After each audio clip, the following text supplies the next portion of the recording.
Welcome to Deep Thought, a rising wind.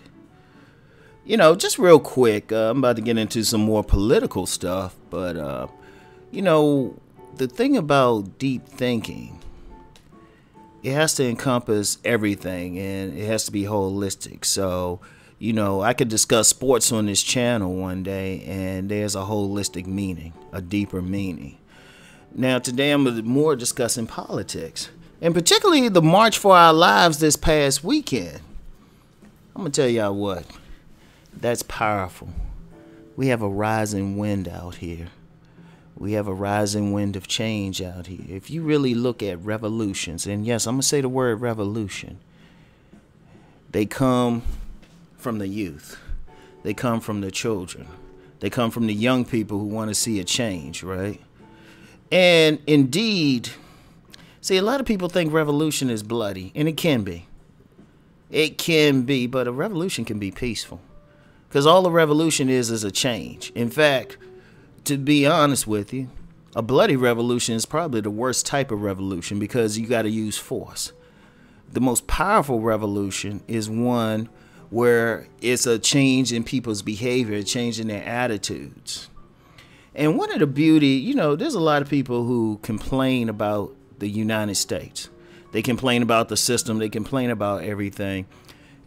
To me, this is a great country in its system. Let me say that again. This is a great country in its system. Most of the world does not change governments peacefully. The most common way to change government in most of the world is through a coup d'etat. Let me say that again. The most common way for governments to change in the world is through a coup d'etat. So you have a peaceful, you can change it peacefully. Whether people agree with whoever wins or not, it's peaceful. A lot of people have issues with Donald Trump, but he came to power. He didn't force his way to power. People could just as easily not voted for him. And I'll say publicly I am not a fan, but I respect the office. But the thing is, he can be voted out. And it's just that simple. It's just that simple. Everybody can be voted out. Now, this revolution, it's more than a revolution just talking about gun violence. Oh no. Young people want something different.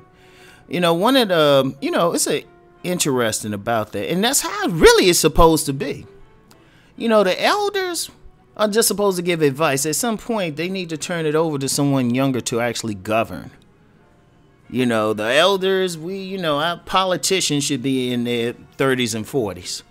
The people leading the government, they should be, because they really shouldn't be. They are more servants anyway. So you should have some young people with some fresh ideas to run the joint.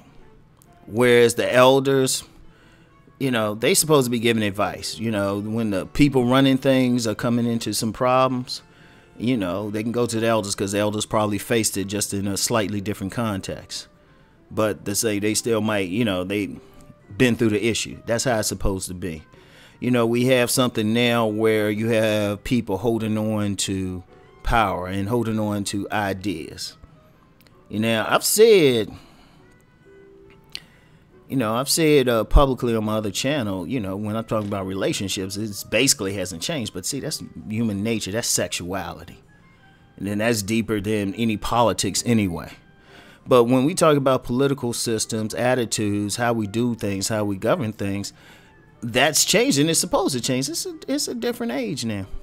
When we talk about politics, we talk about economics, a lot of these kids, they coming up different. Like 50 years ago, the same kids, they might have had to look forward to working in a factory or something. Or 50 years ago, many of the black kids, if they were existing then, they wouldn't have had the same opportunities. Other ethnic so-called minorities wouldn't have had the same opportunities. People on the... they got so many letters for this. The gay population, I'll just say the gay population, no disrespect, but probably they would have still been in the closet. And it's different now. So you have people expressing their individualism more.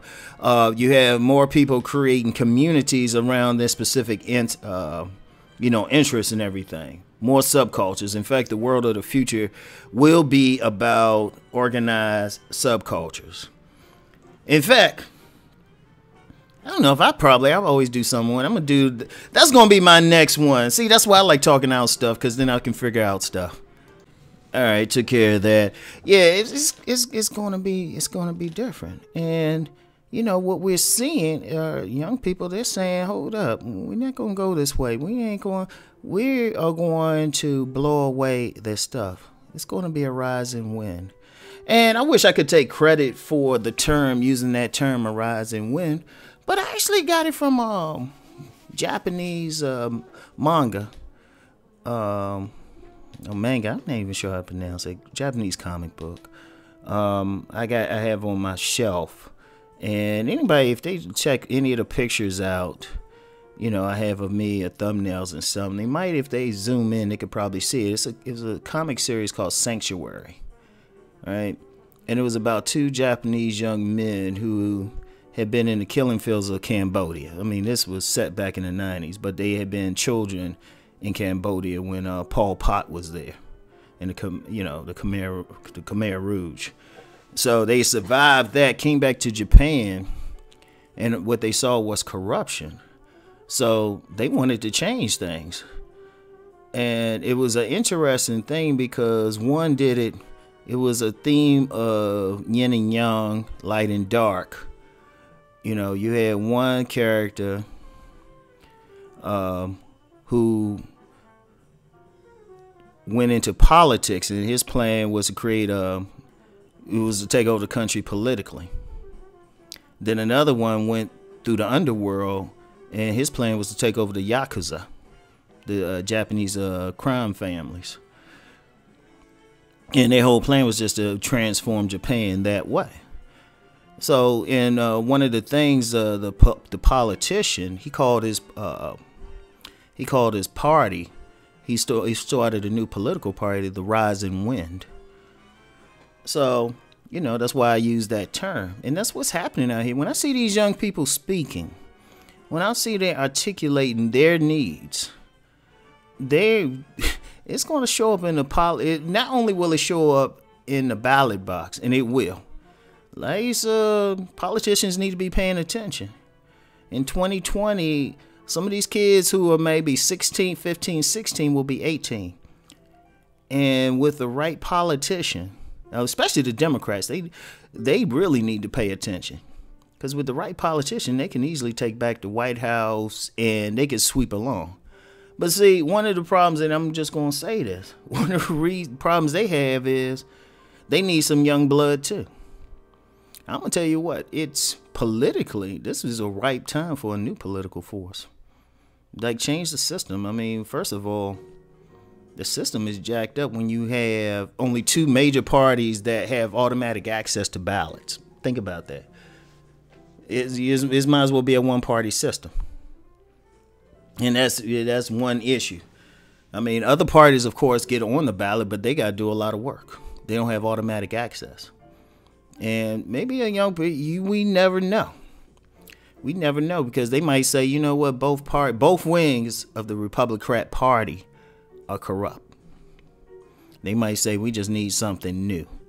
Now, usually what happens when other groups say they need something new, they'll just create a force within the political parties that exist and then try to take it over, which is something that's happened in the Republican Party. But I don't want to get too deep into politics. It might be another conversation, a whole other conversation, right?